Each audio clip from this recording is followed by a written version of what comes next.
Setelah itu, Isyana teringat sesuatu, dan berkata, "Oh, ngomong-ngomong, tolong jangan beritahu gadis ini, aku baru saja melihatnya. Aku berencana untuk tinggal di asrama bersamanya.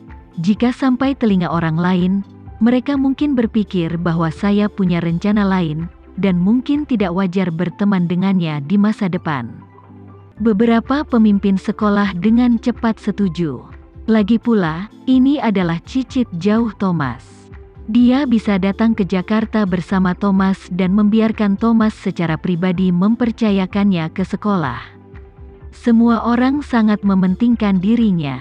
Karena dia mengatakannya, semua orang secara alami akan menghormatinya.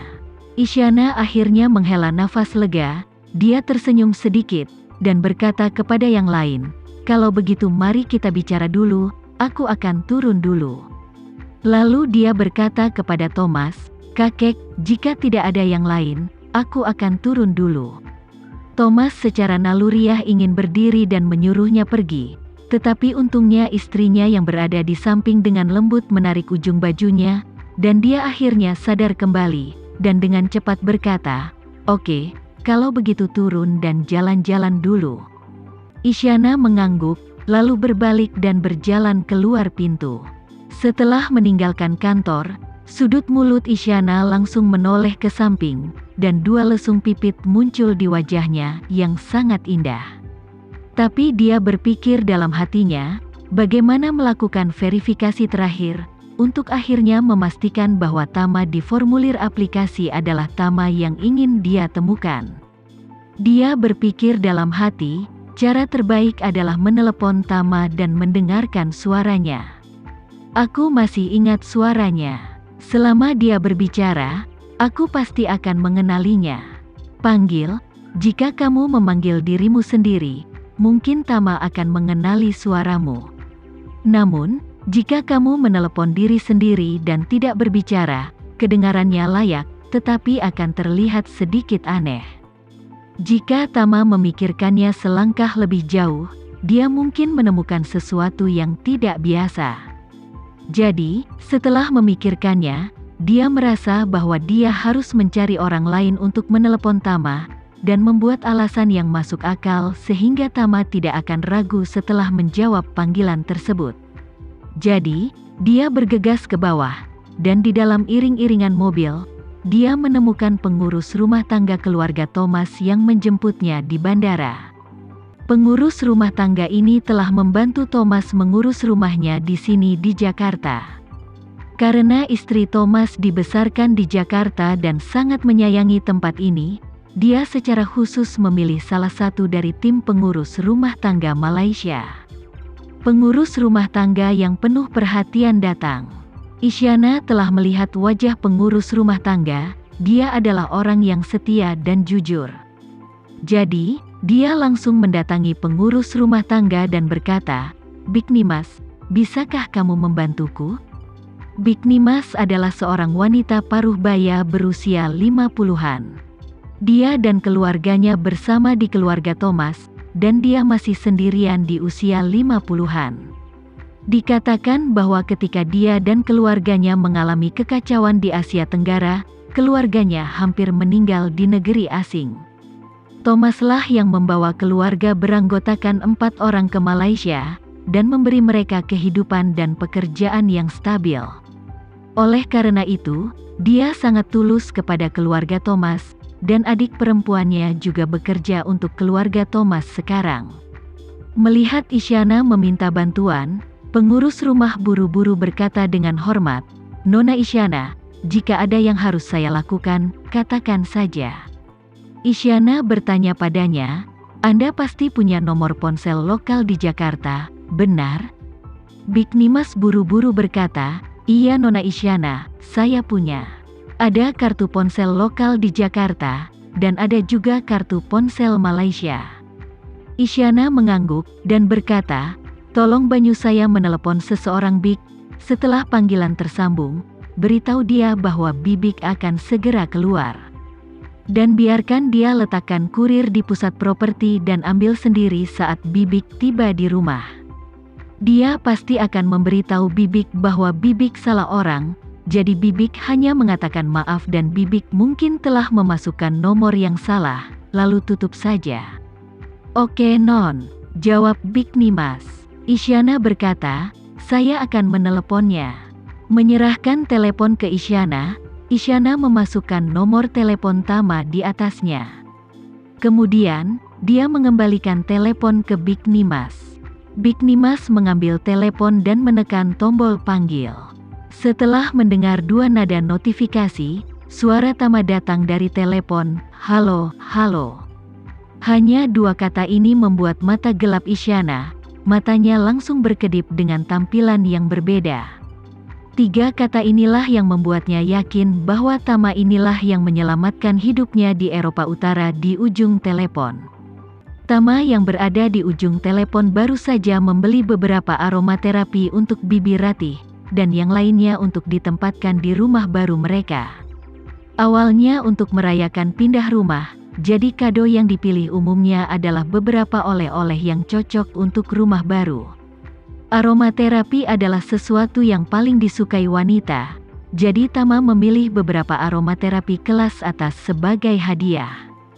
Dia tiba-tiba menerima telepon dari orang asing setempat, dan dia tidak terlalu memikirkannya. Dia terhubung secara normal dan mengajukan pertanyaan sesuai dengan kebiasaannya yang biasa. Suara Bik Nimas datang dari seberang, "Tuan, saya akan keluar sekarang, dan saya mungkin tidak dapat menunggu kiriman Anda. Tolong taruh kurir saya di pusat properti. Saya akan mengambilnya ketika saya kembali."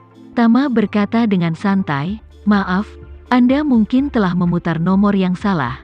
"Apa?" Bik Nimas berseru, dan berkata, "Oh begitu ya, saya telah membuat kesalahan, dan saya minta maaf karena telah mengganggu Anda."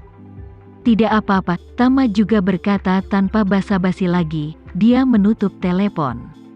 Membuat panggilan yang salah adalah hal biasa, yang benar-benar tidak membuat Tama curiga. Tetapi pada saat ini, Isyana telah sepenuhnya mengkonfirmasi identitas Tama. Dia tidak menyangka bahwa setelah dia datang ke Indonesia dari Eropa Utara, semuanya akan berjalan lancar. Setelah melakukan perjalanan ke Surabaya, dia menemukan identitas asli Tama, dan kemudian membuat keputusan untuk datang ke Jakarta untuk mencoba keberuntungannya. Dan ketika dia pertama kali tiba di Jakarta, dia menemukan nomor telepon Tama dan memastikan bahwa Tama ada di Jakarta, dan dia bahkan memiliki hubungan dekat dengan calon teman sekelasnya. Isyana mau tidak mau memikirkan alamat kontak yang ditinggalkan oleh Claudia. Jika dia mencarinya sesuai dengan alamat itu, meskipun dia mungkin tidak dapat menemukan Tama, dia pasti dapat menemukan Claudia. Setelah menemukan Claudia, Tama pasti tidak jauh lagi. Isyana mengulangi video itu di benaknya, dia sangat bersemangat hingga hampir melompat. Namun, dia tidak segera mengambil langkah selanjutnya, tetapi kembali ke Rolls-Royce sendirian, duduk di kopilot, memikirkan rencana selanjutnya. Dia bergumam pada dirinya sendiri, meskipun Tama sudah dekat, aku tidak bisa langsung menemuinya, apalagi langsung muncul di depannya. Cara paling alami saat ini adalah belum bertemu Tama, tunggu dengan sabar sampai awal sekolah, dan setelah mulai sekolah, pertama bertemu Claudia dan menjadi teman, dan kemudian cari kesempatan melalui Claudia untuk bertemu Tama untuk kedua kalinya. Aku sudah menyiapkan identitas dan latar belakang Isyana Danendra, sebuah seri bayangan dan persiapan untuk datang ke Jakarta untuk pergi ke sekolah telah selesai. Jika Claudia dan aku bisa menjadi teman, bahkan jika Tama curiga bahwa aku memiliki motif tersembunyi, dia tidak dapat menemukan bukti substantif. Memikirkan hal ini, dia menghela nafas lega, dan bergumam dengan gembira, "Benar, aku sudah lama ingin datang ke Jakarta, tetapi aku belum memiliki kesempatan. Aku dapat memanfaatkan waktu luang ini untuk mengunjungi tempat-tempat itu." Pada saat ini, ponselnya tiba-tiba berdering, dan ide penelepon menunjukkan bahwa penelepon itu adalah Jaya Karsa yang berada jauh di Surabaya. Jadi, Dia menghubungkan telepon, dan suara Jaya Karsa terdengar dari ujung telepon. "Nona, apakah Anda sudah tiba di Jakarta?" Sudah Isyana tahu apa yang dia sedang berpikir, dan heksagram menunjukkan bahwa harapan hidupnya paling lama setengah tahun, dan satu-satunya kesempatan untuk bertahan hidup adalah di Jakarta. Jadi meskipun dia tidak mengatakannya, dia pasti sangat ingin menemukannya di dalam hatinya. Jaya Karsa menghela nafas lega ketika dia mendengarnya berkata kapan saja.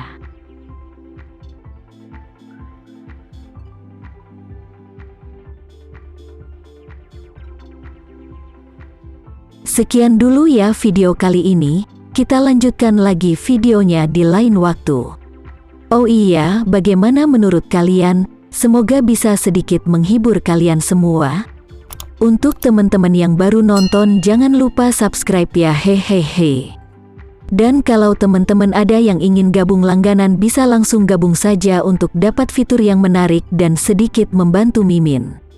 Terima kasih banyak sudah menonton, sampai jumpa lagi, bye bye bye.